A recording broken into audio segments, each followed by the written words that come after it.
Então, acho que a gente vai começar, né, 8h05. Hoje a nossa oficina é a biossegurança, eu, você e nós seguros.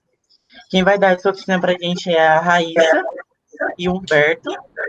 Eles são acadêmicos de medicina da Univangélica, né? Eles são internos, estão no 10º período, e eles também fazem parte do projeto Eu Seguro, que é basicamente sobre o que é essa oficina. E a Raíssa, além disso, ela também foi presidente do diretório acadêmico James Fenton, o da JAF, em 2019, membro da coordenação de ligas, a Colig do diretório acadêmico também. Ela foi vice-presidente diretora da Liga Acadêmica de Oncologia em 2017 e 2018, e também ela é membro fundadora do coletivo Unice da Silveira, na faculdade, e também ela foi monitora de histologia bioquímica e extensão em 2017, 18 e 19, respectivamente. Aí o Humberto, vou apresentar ele para vocês. Ele, como eu já disse, né, ele é acadêmico de medicina, ele também é interno, do 10º período. Ele participou da 11ª Conferência Municipal de Saúde de Anápolis como delegado. Ele foi monitor voluntário no orfanato Luz para Jesus e também no Asilo Jesus Cristo é o Senhor. Além disso, ele foi monitor da disciplina de emergências cirúrgicas e também participa do projeto Eu Seguro, né? Então, vou deixar eles começarem e boa oficina para vocês. Qualquer dúvida, deixa aí no chat, que ao final a gente responde. Boa noite, gente. Vou começar me apresentando. Eu sou a Raíssa. O José já falou as especificações. Eu sou acadêmica do 10º período da Univangélica. Vou abrir o slide aqui para vocês acompanharem. E eu e o Humberto hoje vamos apresentar para vocês, em formato de oficina, né, que é o objetivo do congresso, a nossa experiência realizando o projeto Eu Seguro, que foi um projeto voltado para a capacitação dos profissionais de saúde da atenção primária de Anápolis frente ao cenário de pandemia. Vou colocar aqui.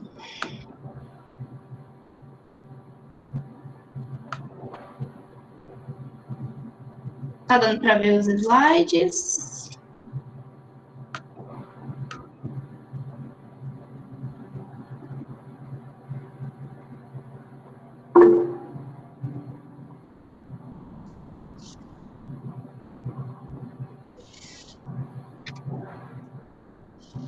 Então, primeiramente, para fazer um apanhado mais teórico sobre o nosso projeto, vamos falar um pouquinho sobre educação em saúde, que é o que fizemos profissionais. Oi.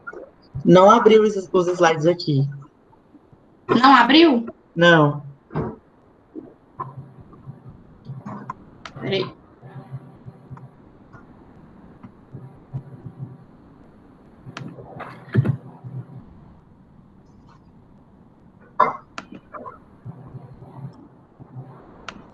Agora abriu? Não.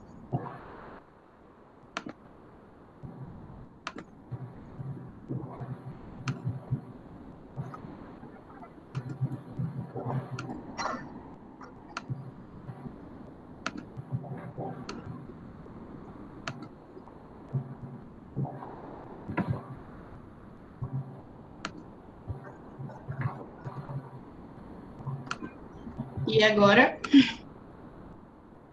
Também não. Ah, deu. Agora deu. Deu? Uhum. Então tá bom, gente. Desculpem, problemas técnicos. Continuando aqui, nosso título do nosso projeto, Biossegurança, eu, você e nós seguros. Eu e Humberto, que somos acadêmicos do 10º período, vamos fazer essa apresentação para vocês. Começando falando um pouco sobre educação em saúde, que é um pilar do Sistema Único de Saúde, foi o que a gente utilizou para educar esses profissionais da atenção primária no enfrentamento da pandemia. Sem educação em saúde não existe SUS, né, gente? Começamos a discutir sobre ela mais a partir da 10ª Conferência Nacional de Saúde, de 1996, que incentivou melhor a criação desses programas de capacitação, formação e educação continuada para os trabalhadores do SUS, tanto para os trabalhadores como para a população. Nesse trabalho, mais especificamente, foi direcionado à capacitação dos trabalhadores. E, consequentemente, dos pacientes, mas mais voltados para os profissionais da atenção primária e das UBSs. Em 2004, foi lançada a Política Nacional de Educação Permanente em Saúde, que teve como pilar a aprendizagem no trabalho, pelo trabalho e para o trabalho, para justamente os problemas enfrentados no serviço, na realidade de cada unidade, fosse solo fértil, né? Fosse o espaço para discutirmos soluções e, a partir dessas soluções, melhorarmos a realidade das unidades, pelo processo de educação em saúde. Em 2007, tivemos a portaria 1996, que foi a que estabeleceu as diretrizes para a educação permanente em saúde, que é aplicada hoje em dia, e que varia de acordo com as características de cada região. Vocês vão ver no decorrer do trabalho que, mesmo nas unidades da mesma região, tivemos várias divergências entre o território, entre as dificuldades das unidades mesmo elas estando todas em Anápolis, para formar e desenvolver o trabalho no âmbito da saúde. Então, dando um panorama para vocês, antes de começar a falar sobre o projeto, nós somos do município de Anápolis, e esse projeto foi realizado com as unidades sentinela do município de Anápolis. O que são as unidades sentinela? São as unidades que a prefeitura escolheu para que atendessem os casos de coronavírus da cidade. Então, foram eleitas 5 unidades sentinela, e dessas unidades, os profissionais dessas unidades foram capacitados por nós, pelo projeto. Vou passar agora a palavra para o meu colega Humberto, que vai falar um pouquinho mais para vocês sobre o projeto. Bom, pessoal, o projeto Eu Seguro, ele começou a ser desenvolvido, né, a partir da professora Júlia Oliveira, muito querida por nós, e ela, junto com mais alguns profissionais da instituição, e com o auxílio do Centro Universitário de Anápolis, né, que é a nossa universidade, eles buscaram desenvolver um projeto para que nós, estudantes, tivéssemos capacitação para poder enfrentar essa epidemia do coronavírus, né, que depois se tornou a pandemia. Bom, esse projeto, inicialmente, ele voltava para capacitar os alunos e também para que a gente conseguisse preencher a nossa carga horária, já que acredito que muitos de vocês também pararam, nós paramos por muito tempo, mas com essas atividades a gente conseguiria aproveitar melhor o nosso tempo e adquirir conhecimento. Bom, o projeto iniciou-se, foi desenvolvido e ele foi ganhando tanta dimensão, tanta repercussão, que a própria Secretaria de Saúde de Anápolis entrou em contato com a gente para que a gente fizesse o treinamento dos profissionais dessa unidade sentinela, como a Raíssa falou. E nesse desenvolvimento, no desenvolvimento do projeto, o que foi proposto, né?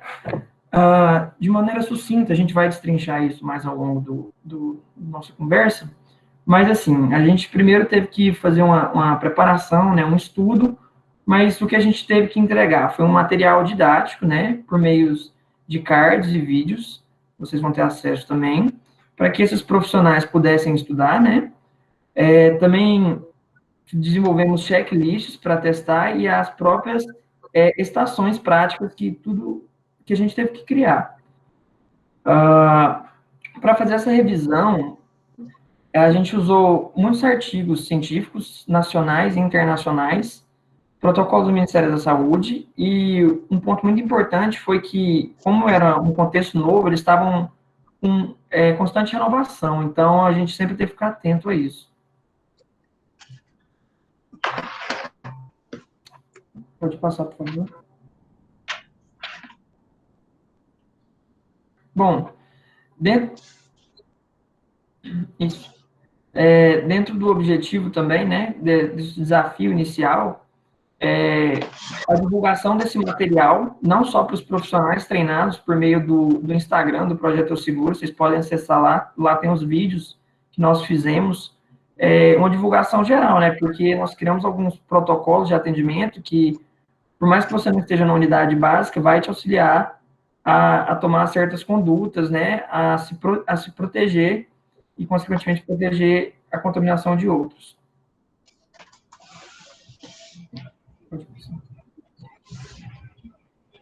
Então, como objetivo geral do nosso trabalho, aqui não sei se vocês perceberam, mas a gente está apresentando o trabalho que a gente fez, né, em relação à educação em saúde desses profissionais. Tá com essa abordagem mais dialogal, mas porque o intuito é vocês verem como chegamos à abordagem prática dos médicos e enfermeiros da unidade de saúde. Então, inicialmente, o objetivo do trabalho, da escrita do nosso trabalho, foi descrever esse processo de educação permanente que nós tivemos com os profissionais de saúde envolvidos no atendimento do município de Anápolis, e, ao mesmo tempo, também relatar a nossa experiência como acadêmicos, igual o Humberto falou, que tivemos que construir todos os protocolos com base na realidade de cada unidade de saúde. Como objetivo específico, a gente colocou a estruturação estratégica realizada por nós, acadêmicos, para poder colher o material e montar os protocolos, que mais para frente a gente vai explicar para vocês como que a gente fez isso, e as estratégias de educação permanente que a gente escolheu. Quando a gente for falar da metodologia, vocês vão entender como que a gente abordou esses profissionais, qual foi a estratégia de aprendizado utilizada, tanto para a proteção individual desses profissionais, quanto proteção da unidade como um todo, contra a infecção por Covid-19. A importância do projeto primeiramente, vamos colocar em todos os atores, né? A importância para, principalmente, os profissionais dessas unidades foi o desenvolvimento desses protocolos num cenário atípico, num cenário que a grande maioria dos profissionais não tinha vivido de perto, a grande maioria dos profissionais nas unidades são residentes de medicina de família, então não acompanharam a comoção que foi na época do H1N1, que proporcionalmente não se compara com o que está acontecendo agora, mas foi uma pandemia que teve uma comoção grande do Sistema Único de Saúde, e principalmente levando em consideração um cenário que, a cada dia, na época que o projeto foi desenvolvido em abril, maio, a cada dia tínhamos mais informações, a cada dia soltavam novos artigos, então a atualização foi constante. Além disso, para esses profissionais, a gente conseguiu, por meio desse projeto, desenvolver um fluxo de atendimento dentro das unidades que favorecesse o mínimo possível de contaminação durante a estadia nas unidades dessas pessoas com o coronavírus, e fornecendo ao mesmo tempo, com coronavírus ou com suspeita de coronavírus, e fornecendo ao mesmo tempo atendimento de qualidade e humanizado daquela pessoa. E um desafio importante também foi convencer esses profissionais de que todos os protocolos e medidas que a gente ensinou para eles eram válidos, que era uma coisa muito mais que os protegeria da infecção, principalmente que os principais atores dessa abordagem foram os profissionais de saúde, e mesmo assim a gente viu muita resistência, pois são várias etapas, vários protocolos, para poder barrar a infecção. E também outro desafio importante, que eu já havia mencionado, é a adaptação à realidade das diferentes unidades de saúde de Anápolis, que cada uma com suas dificuldades, mesmo sendo poucas unidades, foi difícil padronizar uma abordagem. Quando a gente reproduziu os cards e os vídeos que fizemos para a educação, vocês vão entender.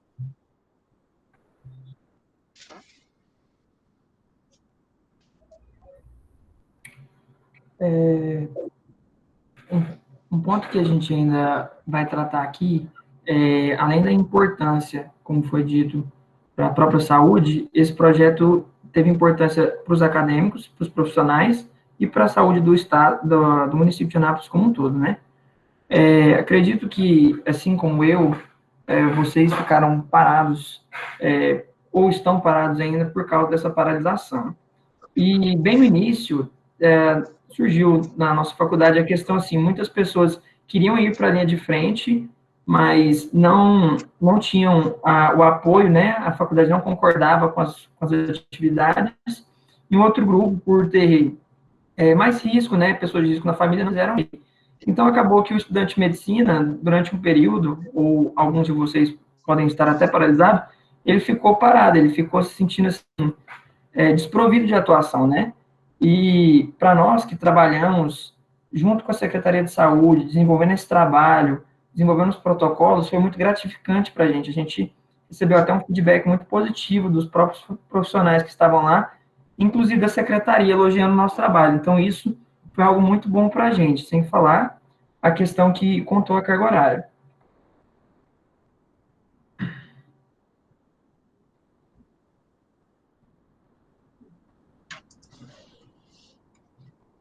E além disso, gente, só fazendo um adendo aqui em relação à importância,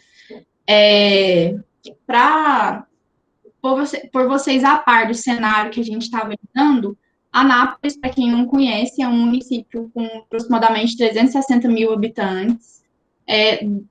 A cobertura da atenção primária por aqui é entre 72% a 75% da população. E a estratégia utilizada para a prefeitura, isso eu estou explicando para vocês antes da gente entrar na metodologia de abordagem, foi selecionar unidades sentinela de atendimento para o Covid, que eu havia explicado. Selecionaram 5 unidades em toda a cidade para abranger apenas o atendimento de casos de coronavírus. E diferente da realidade de atenção primária de outros estados e outras cidades, em Goiás também, a Anápolis optou por realizar as visitas domiciliares, tanto para casos suspeitos e casos confirmados de Covid, que necessitem de atendimento médico domiciliar, que não é qualquer pessoa que precisa de visita domiciliar. Eles optaram por não cancelar as visitas, e, por exemplo, em Goiânia, as visitas não são realizadas, mas em Anápolis optaram por realizar. Por isso que surgiu ainda mais a urgência de termos protocolos de proteção individual para esses profissionais. Além das consultas, visita domiciliar, a Anápolis também trabalha com o teleatendimento e monitoramento dos casos, principalmente os que estão em isolamento domiciliar, casos leves a moderados em isolamento domiciliar que não precisam de internação. Hoje, de acordo com o último boletim epidemiológico, estamos com aproximadamente 4.700 casos, e o primeiro caso foi dia 16 de março. Então, a gente teve um pouquinho de atraso para iniciar a capacitação desses profissionais, inclusive, muitos deles, quando vieram para nós para podermos capacitar, eles já estavam há um tempo lidando com casos positivos e sem tomar nenhuma outra precaução. Passar a palavra para o Humberto agora, para ele iniciar a fala sobre a metodologia de abordagem. Ok. A metodologia de abordagem do nosso trabalho, né, ela constituiu na criação dessas 3 estações práticas que vocês estão vendo, né? A visita domiciliar, o atendimento e o acolhimento na UBS, que é um procedimento que a gente fazia desde o momento que o paciente se propunha a entrar na UBS até depois, quando ele é consultado, exame físico e as condutas que seriam tomadas para frente, né? E a estação de coleta de suave. Muitas unidades, esse serviço era feito só por enfermeiras, mas também acontecia muito de ser feito por enfermeiras e médicos, então a gente treinou todos os profissionais independentes, todos eles passaram por essas estações. Os grupos que chegavam até nós, eles eram grupos pré-selecionados, certo? Pela Secretaria de Saúde, era um grupo de mais ou menos 8 a 12 pessoas, e eles eram distribuídos nessas estações, né, ficando 2 ou 3 por pessoa, e a partir daí, nós iríamos praticar as estações. Antes disso, eles receberam os cards, né, que tinham todas as instruções do passo a passo, como a gente preconizava que seria feito a simulação com eles, e eles também receberam os vídeos que nós mesmos fizemos simulando a estação. Para avaliá-los, a gente também desenvolveu os checklists, né, que foi uma parte fundamental, e eles iam fazendo as estações. Cada participante fazia a estação 2 vezes, e quando ele não estava executando, ele era o paciente ator. E nesse meio tempo a gente ia avaliando eles. Era feito só uma orientação inicial, e depois disso eles seguiam a estação sem muitas interferências. Isso. E a metodologia, igual o Humberto falou, nós disponibilizamos para eles antes material prévio, tanto dos vídeos gravados de cada estação, quanto dos cards, que é um resumo do material teórico de como eles deviam se portar em cada uma dessas estações. A gente vai ilustrar para vocês os vídeos que a gente fez, e pela repetição, esses profissionais pegavam o jeito do que precisava fazer. O que a gente focou mais são não na relação médico-paciente, não no método como que aquele médico iria atender o seu paciente, mas sim nas estratégias de precaução de contato, gotículas e aerossóis, foi o que a gente mais focou. E durante essa abordagem, eles passavam pelas estações, de acordo com os vídeos prévios e os cards enviados, e nós fazíamos a metodologia de checklist. Quem aqui já fez OSCE na faculdade conhece como que é. Nós vamos avaliando, eles fazem, nós não interferimos durante a atividade deles, nós não interferiríamos, e ao final a gente passava um feedback para eles, frisando mais o que eles deixavam passar, para durante as repetições, durante a outra repetição, eles não repitam o mesmo erro. E funcionou muito bem dessa forma. Aí, ao final dessas estações, foram 3 estações, cada profissional passando 2 vezes, a gente se reunia com todos os profissionais, com os organizadores da Secretaria de Saúde e nós, acadêmicos, que fomos quem aplicamos as estações para eles, e passávamos um feedback, sanando dúvidas, que era onde eles traziam para a gente os problemas das unidades deles, em que, pessoalmente, cada médico teve que adaptar. Cada um deles teve que adaptar o padrão, que era o que a gente estava oferecendo, para a realidade e para os obstáculos que eles encontravam em cada unidade. Ainda em metodologia, só é importante ressaltar que, apesar da nossa revisão de literatura, né, como ela disse, o protocolo foi desenvolvido, né, os cards foram desenvolvidos tentando abranger todas as unidades e atentando sempre para as peculiaridades de cada uma que não pudessem ser cobertas. O nosso trabalho ele foi auxiliado por um infectologista do Hospital Evangélico de Anápolis, assim como os professores orientadores, o grupo de enfermeira.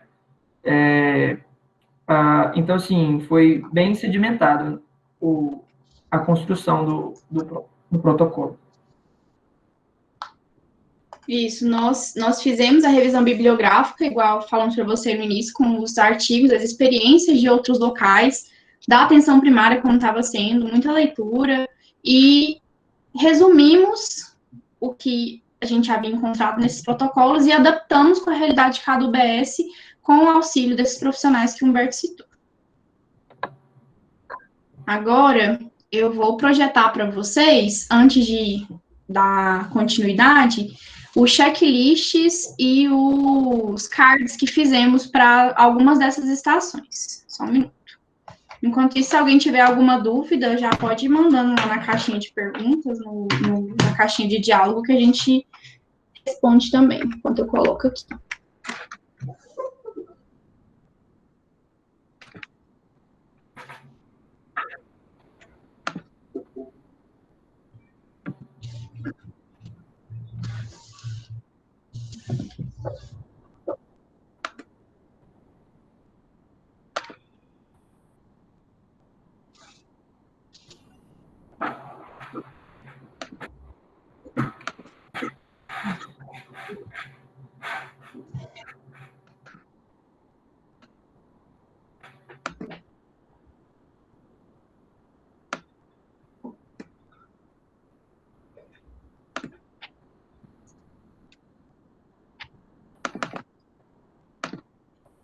Vou projetar para vocês agora o que a gente considerou que foi o que mais trouxe desafios para a gente, que é o de visita domiciliar.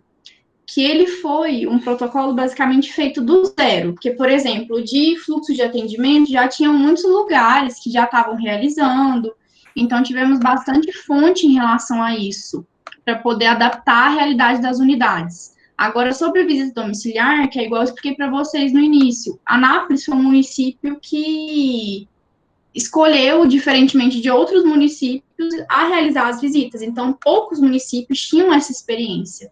Então, a gente tirou do zero um protocolo, junto com o infectologista e com outros médicos, e com outros profissionais, com todo a nossa orientadora, a professora Júlia, ela é da gestão do SUS também, então ajudou muita gente nesse sentido, mas foi algo pioneiro na abordagem.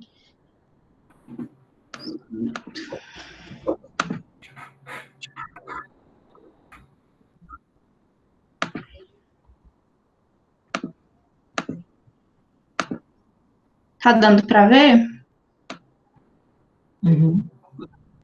Que, por exemplo, esse material teórico, ele foi enviado com mais ou menos uma semana de antecedência para os profissionais, para eles já chegarem com isso lido, porque é algo muito novo, muito inovador para a realidade que eles viviam, né? Então, a gente dividiu aqui, como vocês podem ver, em 3 etapas.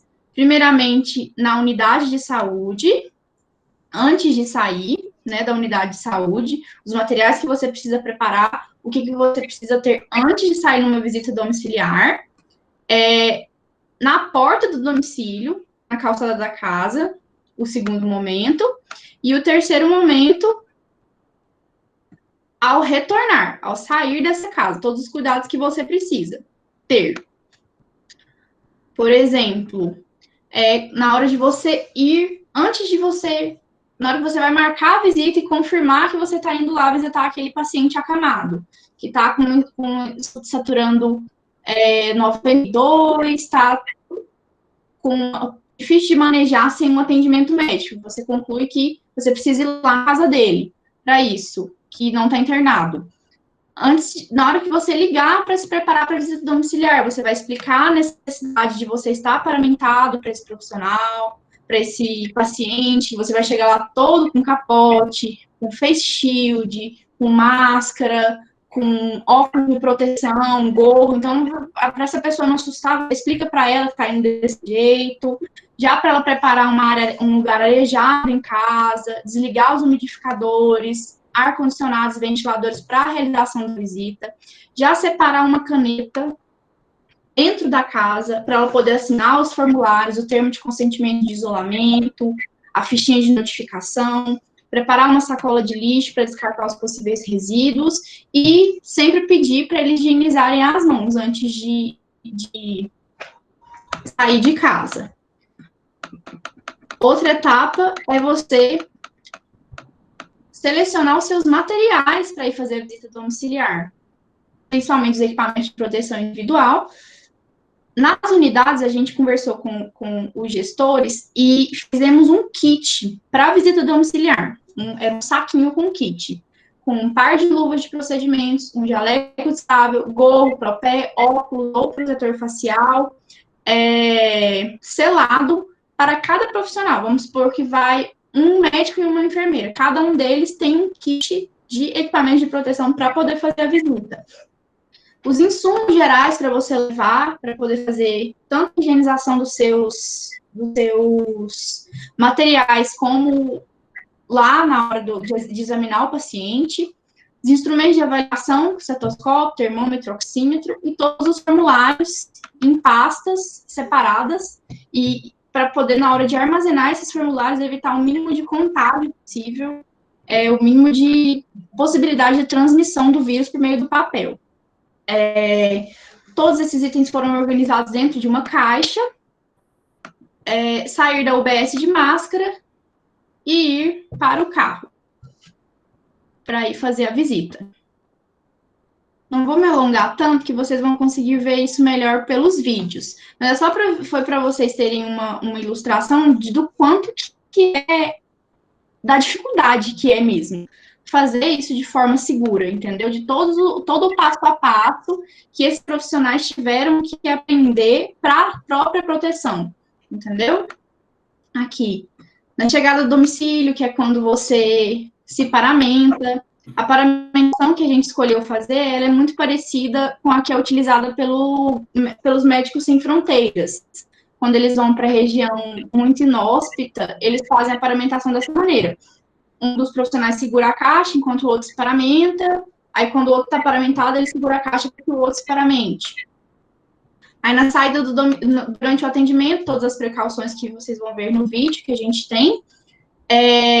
Saindo da casa, toda a técnica de desparamentação, que é padronizada para qualquer ambiente, a ordem de retirada dos EPIs e a higienização das mãos. E o retorno da visita para a unidade, que também tem que ter bastante cuidado por causa dos resíduos, dos papéis que tiveram contato com esse paciente infectado. E é isso.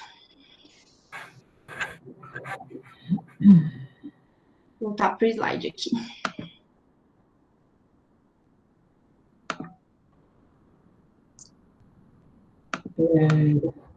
Você vai projetar o checklist do SWAB? Vou abrir aqui. Ok.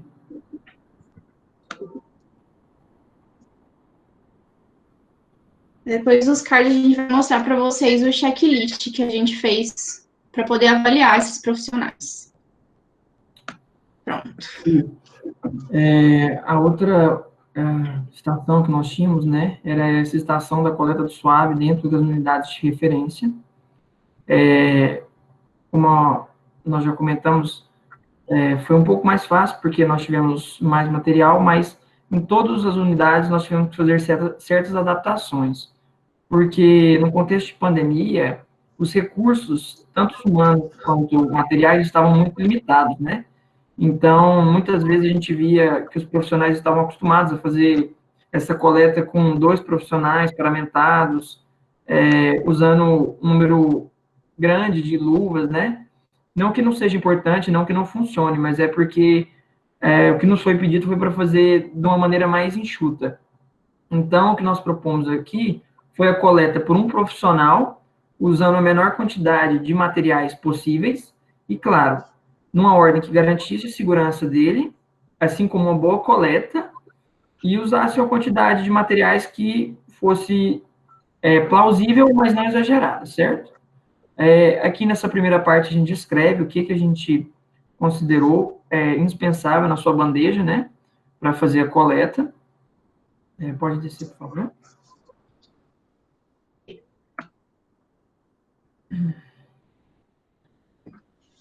Isso. No próximo passo, né, foi a paramentação. E o que a gente viu em relação à paramentação nas diversas estações? Muitos profissionais tinham técnicas de paramentação que não estavam, assim, corretas, ou que aumentavam o risco de exposição, ou deixavam itens de fora que seriam essenciais, às vezes porque esses profissionais não entendiam assim, a importância de, por exemplo, de você usar um face shield, né? Ou sentiam certa resistência, falando que eles sempre fizeram sem, que queriam continuar assim. Mas o que a gente tentou trazer foi uma paramentação completa, né? Com todos os itens que seriam essenciais. A coleta em si, apesar de ser uma técnica simples, o que a gente preconizou muito? A questão exaustiva da higienização das mãos e da questão do que é contaminado e do que não é, né? Porque, como você está tratando de uma epidemia por um vírus, né, que pode estar suspenso no ar em forma de aerosóis, a sua noção do que é potencialmente contaminado tem que estar ampliada, você tem que estar no estado, assim, de hipervigilância. E isso foi o que a gente viu muitas vezes que eles erravam, né? Eles, às vezes, se contaminavam, ou faziam uma técnica que expunha eles a um maior risco de contaminação por aerosóis, né? Porque a coleta do SWAB, o paciente, ele pode tossir, ele pode ter reflexo de vômito. Então, esses foram pontos bem importantes que a gente focou. E um outro ponto ainda dentro dessa estação que é muito importante é que muitas vezes eles sabiam fazer a coleta, mas depois, na hora de desparamentar e de alocar os materiais, né? Assim, o que fazer a desinfecção, o que eu vou mandar para um serviço terceirizado, como que eu vou acondicionar a amostra, né? Porque são fatores importantes, porque se você fizer uma coleta e não acondicionar a amostra corretamente, você perde ela. Então, foi outro ponto que a gente bateu, assim, firme, e que a gente viu que os profissionais, eles mesmos reconheceram que era um déficit, e a gente acredita, assim, achou que eles saíram bem mais preparados nesse ponto.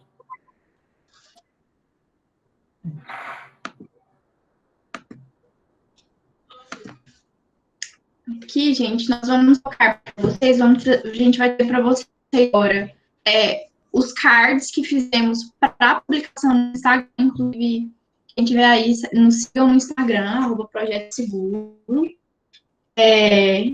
Essas artes foram feitas com base no card que eu mostrei para vocês anteriormente, e vamos focar visita do lugar porque foi o que fizemos do zero, né? Eu expliquei para vocês, não tinha nada parecido em nenhuma literatura, inclusive esse fluxo de antes de sair da UBS, dentro do carro, dentro da casa da pessoa e volta para o UBS de novo, foi embasado em protocolos de UTI mesmo, que acaba antes que você tem preocupações com a paramentação e com a proteção individual.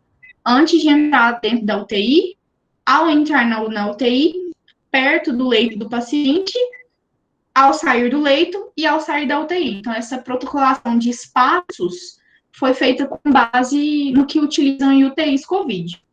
Então, criado basicamente do zero, né? Então, aqui a animação que a gente fez, a organização do sistema, domiciliar, começando na unidade, transporte até o domicílio, atendimento, transporte até o UBS e retorno para o UBS.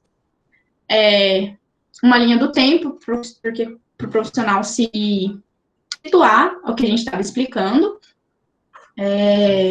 Os cuidados ao sair da UBS e ao entrar no transporte. Cuidados ao chegar ao domicílio, com a divisão de tarefas, com a paramentação, suplementação e higiene do local, no fluxograma. Os cuidados durante o atendimento domiciliar com o paciente, cuidados com a desparamentação, e a maioria dos estudos que a gente teve contato para poder criar esses protocolos falam que a contaminação dos profissionais de saúde, a maioria dela não se dá pelo contato com o paciente positivo, que a maioria das vezes esse profissional está paramentado, e sim durante a desparamentação dele. Então, bastante foco na desparamentação e no acondicionamento de resíduos e de formulários que tiveram contato com esse paciente.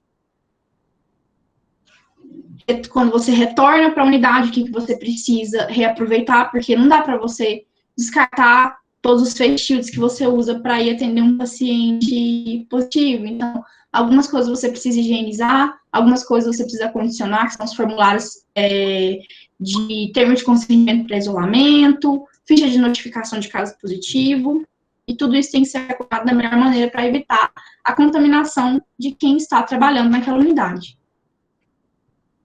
Agora, vou tentar reduzir aqui no slide os vídeos que a gente fez norteadores para estação de visita domiciliar, introduzindo aqui esse lugar, foi o ginásio da nossa faculdade, que é o que o Humberto tinha explicado para vocês. Esse espaço simula antes de sair da unidade de saúde, o carro vai simular o transporte até a casa desse paciente, e a portinha, quando vocês verem o vídeo, é a casa do paciente, só para dar uma noção espacial para vocês. Deu certo.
É isso, gente. Vocês têm alguma dúvida quanto aos vídeos, ao checklist? Querem que a gente repita alguma coisa, dê alguma informação novamente?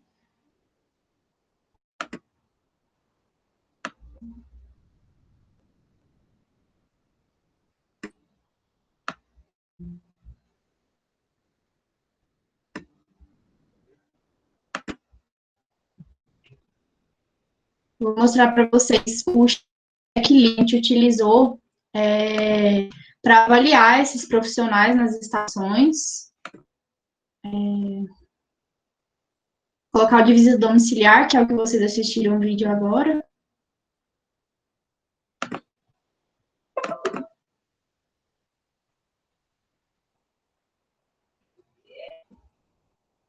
Para vocês terem uma noção de como que foi essa avaliação. Daí sempre, igual eu falei para vocês, é como se fosse um OSCE. A abordagem foi como se fosse um OSCE. Não interrompíamos o fluxo que esse profissional estava seguindo. A gente deixava ele fazer da maneira que ele lembrava. E quando a gente via que ele não lembrava mesmo, ao final de cada etapa, por exemplo, BS Transporte, em tal hora você não esqueceu tal coisa, se esse profissional, por um acaso, se lembrar disso, você coloca como barreira aplicada, né, você assinala a barreira aplicada e coloca assim, como se tipo, ele lembrou. Se ele não lembrar, a barreira aplicada e o não. E no final, você vai repetir com ele tudo que ele fez e frisar as partes que ele esqueceu. Na grande maioria das vezes, quando a gente fazia isso, como são muitas etapas, mesmo sendo muitas etapas, eles conseguiam se lembrar do que tinham deixado passar. Aqui, toda a estação. Preconizando, no checklist ficava o indispensável, né, durante cada estação de transporte. E ao final a gente passava todo um feedback para eles. Pessoal, é isso. Alguém tem alguma dúvida? Quer que a gente passe novamente algum vídeo? Humberto, tem alguma coisa para acrescentar?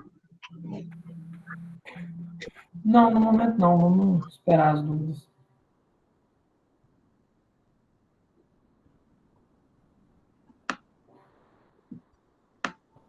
No Instagram temos todas essas artes que eu falei para vocês. Se por acaso alguém tiver interesse em conhecer mais o projeto, nós temos um drive também com todos esses cards, com todos os checklists. A Letícia perguntou para a gente se a gente já publicou esse projeto. Estamos em andamento, o projeto ainda está em andamento. Durante as estações, era algo que até o Humberto ia frisar, eu vou introduzir, depois ele fala. Nós deixamos questionários também com os profissionais, esses questionários foram respondidos pelo formulário do Google, sobre o que eles acharam da experiência, o que eles acharam da abordagem. Quer comentar, Humberto, sobre isso? Então, como a Raíssa falou, nós desenvolvemos os mecanismos de feedback, tanto para saber como que foi o próprio desenvolvimento deles, né, o avaliar o conhecimento deles antes do teste e como que eles saíram do teste. E também teve uma outra vertente do nosso trabalho, né, que não foi tanto tocado aqui, por não ser do assunto, que seria da saúde mental desse profissional, né, da linha de frente, que está lidando com essa situação muitas vezes nova, né. Mas o questionário, em termos de feedback, né, da aceitação do nosso trabalho, da questão dos protocolos, foi muito positivo, né.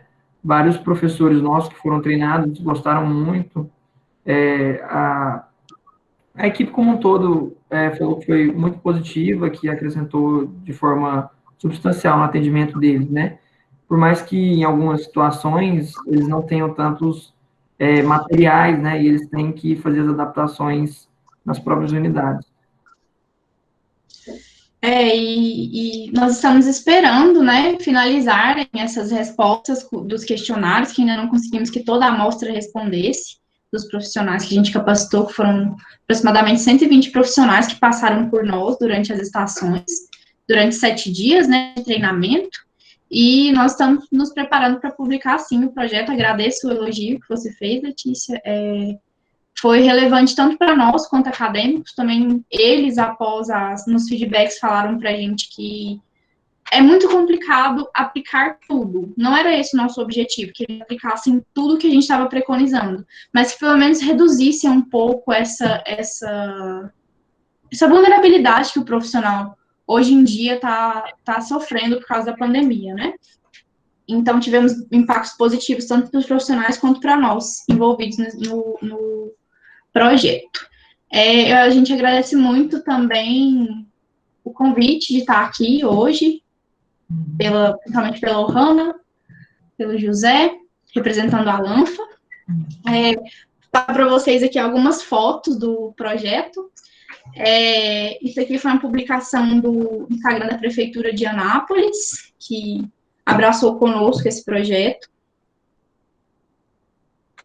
Isso aqui durante as estações, demonstrando as 3 estações que fizemos. Aqui, o nosso grupo por completo, nossa orientadora Júlia, a Niara, que também é da gestão, que é enfermeira e ajudou muito a gente, a Lorena, que também é da gestão, ajudou muita gente, principalmente no contato com esses profissionais, na mobilização desses profissionais para que o projeto desse certo, e o nosso grupo de alunos, eu, o Humberto, a Elise, a Andressa, o Paulo e o Eduardo, que fizemos essa parte prática do contato direto com esses profissionais. Outros alunos, como o José também, a Ohana, que não são do internato, nós fizemos por sermos internos essa abordagem prática. Ficaram com o apanhado teórico do projeto. Finalizando, agradeço também a nossa orientadora e idealizadora, professora Júlia Maria, que eu pedi para ela um currículozinho para colocar no slide, e ela colocou.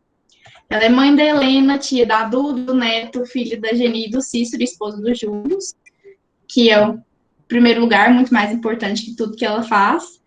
Fonoaudióloga em formação, mestre em gestão de serviços do SUS e pós-graduado em processos educacionais pelo Sírio-Libanês e em saúde da família pela UFG, envelhecimento da pessoa idosa pela Fiocruz e em gestão do SUS pela Fiocruz. Ela é docente adjunta do curso de medicina do Centro Universitário União Evangélica e servidora estatutária da Secretaria Municipal de Anápolis, do setor de gerência epidemiológica. Quer falar? E apaixonada por vocês. Apaixonada por vocês. Parabéns, amores. Muito obrigada por vocês embarcarem em grandes sonhos e serem grandes pessoas. Muito obrigada. Tá? Nós que agradecemos, professora.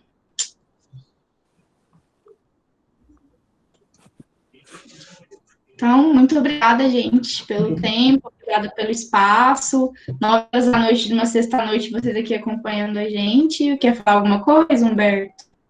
Então, também agradecer a oportunidade, o espaço, como você disse, né? Agradecer novamente a nossa orientadora e a presença de todos vocês na nossa oficina. Foi muito bom.